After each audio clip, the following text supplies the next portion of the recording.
never slow up, no I don't take shit. I got no love for the fakeness. If you wanna play hello investors, நம்ம சேனலில் daily வந்து ஒரு stock வந்து full analyse பண்ணிட்டு இருக்கோம். அதன் வரிசையில் நீங்கள் பார்க்க போகிற கம்பெனி எல்லாம் ஸ்டாக்குன்னு சொல்லும்போது இந்தியன் பேங்க் இதை பற்றி டீட்டெயிலாக பார்க்க போகிறோம்.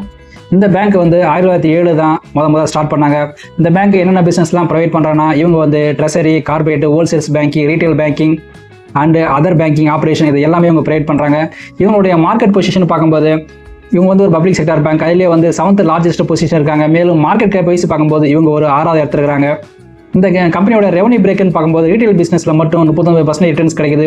அதாவது இந்த டேட்டா எல்லாமே 2025 ஃபர்ஸ்ட் குவார்டரின் பிரகாரம். அவங்களுடைய கார்பரேட் பேங்க்கில் 35% ரிட்டர்ன்ஸும், ட்ரெஸரியில் 24%, அதர்ஸில் வந்து 2% ரிட்டர்ன்ஸ் கிடைக்குது. இந்த பேங்கோட பிரான்ச்சஸ்ன்னு பார்க்கும்போது இவங்க வந்து மொத்தமாக இந்தியாவில் பொறுத்த வரைக்கும் 5800 டொமஸ்டிக் பிரான்ச்சஸ் இருக்குது. மேலும் 5000க்கு மேலே ஏடிஎம் பிரான்ச்சஸ் கூட இருக்குது. இந்த கம்பெனியோட பிரான்ச் பிரேக்குன்னு பார்க்கும்போது ரூரலில் மட்டும் 36% இருக்குது, செமி அர்பனில் 26%, அர்பனில் 20%, மெட்ரோவில் 20% இவங்களோட பிரான்ச்சஸோட பிரேக்கப் இருக்குது. மேலும் இவங்க லோன் எந்தெந்த பர்சன்டேஜ் யாராருக்கெல்லாம் கொடுக்குறான்னு பார்க்கும்போது அக்ரிகல்ச்சருக்கு 25%, ரீட்டைல்ஸ்க்கு வந்து 21%, எம்எஸ்எம்இக்கு இவங்க 16%, கார்பரேட்டுக்கு 35% கொடுத்துருக்காங்க. இந்த டேட்டா எல்லாமே Q1 2025 டேட்டா பிரகாரம் இருக்குது. மேலும் இந்த கம்பெனியோட இன்டர்நேஷனல் ஆப்ரேஷன் பார்க்கும்போது ஒரு 3 கண்ட்ரியில் இவங்களோட பிஸ்னஸ் இருக்குது. அதில் வந்து சிங்கப்பூர், கொலம்போ, அதுக்கப்புறம் ஜப்பான், இந்த கண்ட்ரியில் எல்லாமே இவங்களோட பிஸ்னஸ் இருக்குது. மேலும் இன்டர்நேஷனல் இவங்க வரக்கூடிய ரிட்டர்ன்ஸ் பார்க்கும்போது வெறும் 5% மட்டும்தான் இன்டர்நேஷனல் லெவலில் இவங்களுடைய பிஸ்னஸ் ரெவன்யூ வருது. மேலும் இந்த பேங்க் பார்க்கும்போது RRB பிஸ்னஸ் சொல்லுவாங்க, அதாவது ரீஜனல் ரூரல் பேங்க். இதில் வந்து 35% ஸ்டேக் ஹோல்டிங் மெயின்டைன் பண்ணுறாங்க.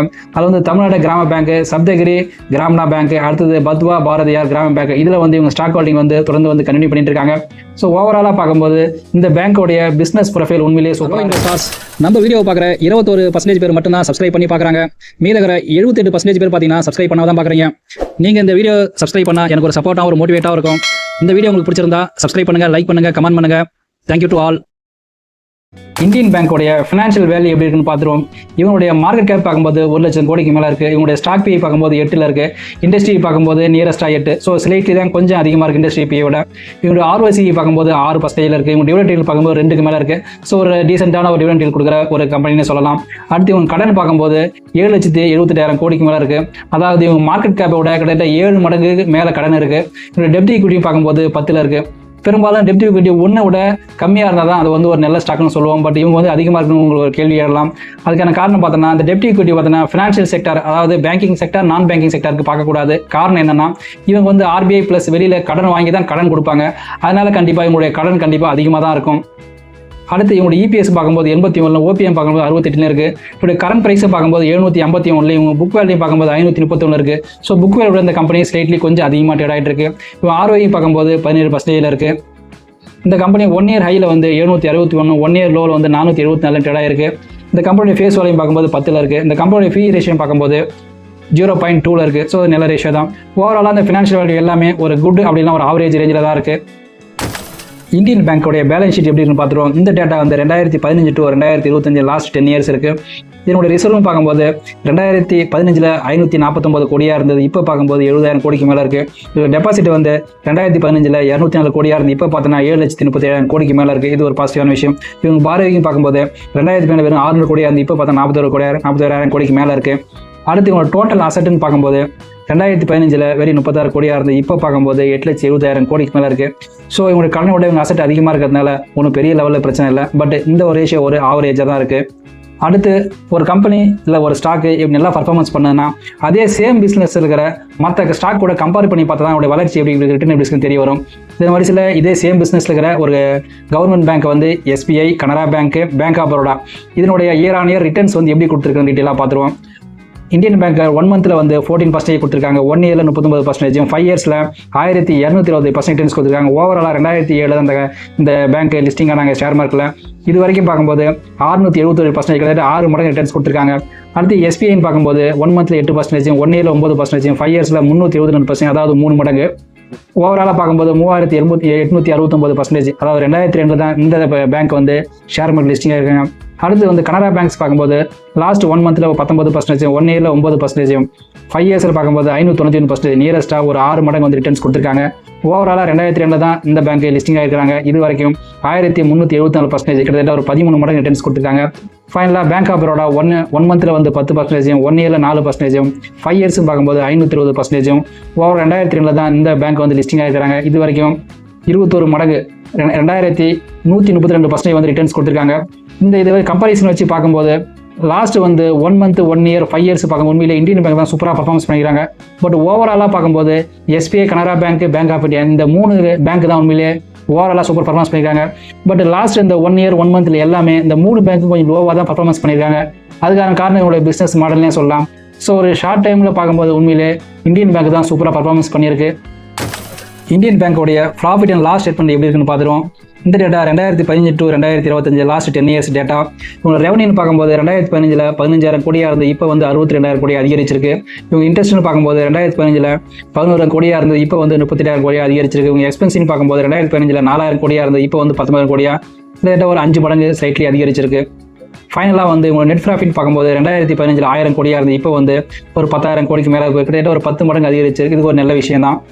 அடுத்து இவங்களுடைய growth ரேஷியோன்னு பார்க்கும்போது இவங்களுடைய சேல்ஸ் growth 10 இயர்ஸில் 15%, 5 இயர்ஸ் 24%, 3 இயர்ஸில் 15% இருக்குது.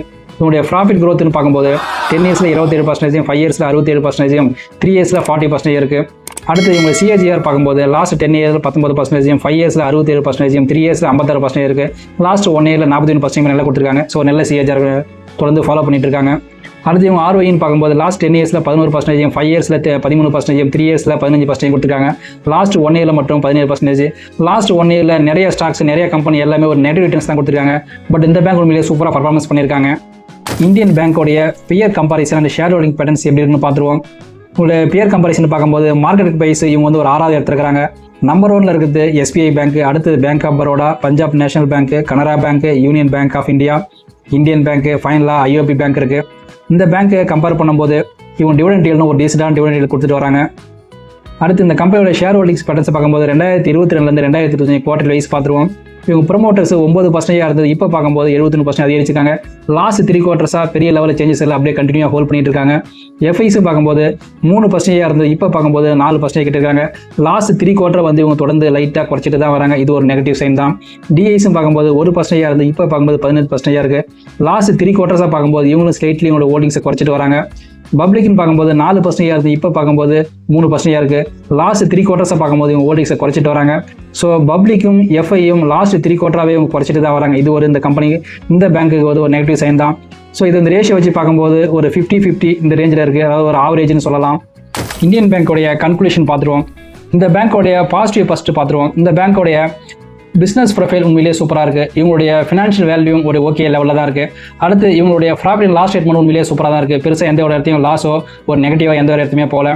அடுத்து இவங்க பியர் கம்பாரிசனும் பெரிய லெவலில் ஒரு நெகட்டிவாக இல்லை, அதுவும் ஒரு பாசிட்டிவாக தான் இருக்குது. ஃபைனலாக இவங்க ஷேர் ஹோல்டிங் பேட்டர்ன்ஸ் மட்டும்தான் ஒரு நெகட்டிவாக இருக்குது. அதுக்கான காரணம் என்னென்னா FIஸும் நம்ம பப்ளிக்கும் தொடர்ந்து செல் பண்ணிட்டு வராங்க. இது மட்டும்தான் இந்த பேங்க்கு ஒரு நெகட்டிவாக இருக்குது. ஸோ என்னை பொறுத்த வரைக்கும் பப்ளிக் செக்டர் பேங்க் ஆகட்டும் ப்ளஸ் வந்து ப்ரைவேட் பேங்க் ஆகட்டும், பேங்க் செக்டர் எல்லாமே மற்ற கம்பெனிஸை கம்பேர் பண்ணும்போது ஒரு லோவான ரிட்டர்ன்ஸ் தான் கொடுப்பாங்க.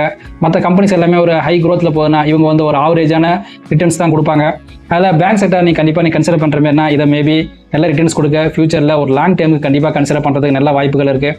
மேலும் ஷார்ட் டைம்னா இந்த பேங்க்கில் வேறு ஏதாவது நல்ல நியூஸஸ் வரும்போது மேபி இதை ஷார்ட் டைம் கன்சிடர் பண்ணலாம். என்னை பொறுத்த வரைக்கும் ஒரு SIP முறையில் ஒரு லாங் டைமில் கன்சிடர் பண்ணுறதா ஒரு நல்ல ரிட்டர்ன்ஸ் கொடுக்க அதிகப்படியான வாய்ப்புகள் இருக்குது.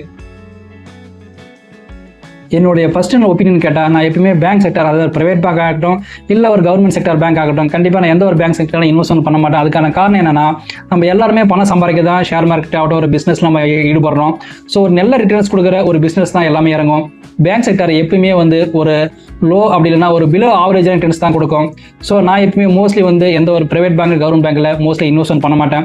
பட் உங்களுக்கு இன்ட்ரெஸ்ட் இருந்தால் நீங்கள் மேபி இதை ஒரு நல்லா அனலைஸ் பண்ணிவிட்டு அதுக்கப்புறம் ஒரு செபிலிஸ்ட் அட்வைசரி கேட்டு அதுக்கப்புறம் நீங்கள் ஷார்ட் டைம் சரி லாங் டைம் நீங்கள் வந்து ஃபாலோ ஃபினான்ஷியல் எக்ஸ்பர்ட். இந்த வீடியோவில் சொன்ன அனைத்து தகவலுமே ஒரு எஜுகேஷன் பர்பஸ்க்காக மட்டுமே பை அண்ட் செல் ரெக்கமெண்டேஷன் கொடுப்பது கிடையாது. நீங்கள் இன்வெஸ்ட் பண்ண முடிவு பண்ணீங்கன்னா உங்கள் ஓன் அனலைஸ் ப்ளஸ் செபிலிஸ்ட் அட்வைசர் கிட்ட ஒரு கைட்லைன்ஸ் கேட்டு அதுக்கப்புறம் இன்வெஸ்ட் பண்ணுங்க. எல்லா இன்வெஸ்ட்மெண்ட் ரிஸ்க் இருக்கும், ரிஸ்க் தெரியாமல் இன்வெஸ்ட் பண்ணாதீங்க. இந்த வீடியோ பிடிச்சிருந்தா சப்ஸ்கிரைப் பண்ணுங்க, லைக் பண்ணுங்க, ஷேர் பண்ணுங்க. Thank you to all.